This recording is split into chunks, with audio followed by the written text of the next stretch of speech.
Suami isteri berdua, simpanan KWSP pecah 2 juta. Wow, banyak kan? Macam mana nak capai ni?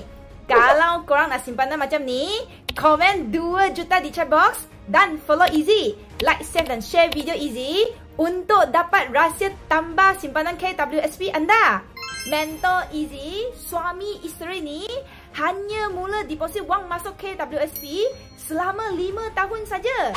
Dan semua ni adalah hasil daripada bisnes yang Easy sedang usaha ini tau. Mereka dah kos semua ilmu penting pada Easy. Oleh tu, Easy nampak masa depan Easy dan suami juga boleh simpan 2 juta simpanan KWSP. Jadi, kepada anda semua yang nak tahu rahsia simpanan KWSP 2 juta ni, atau anda nak tahu macam mana strategi meningkatkan income, cepat pergi ke profile Easy sekarang. WhatsApp Easy, Easy akan balas korang secepat mungkin. Ingat, ambil langkah pertama tu yang penting. Jadi, bertindak sekarang.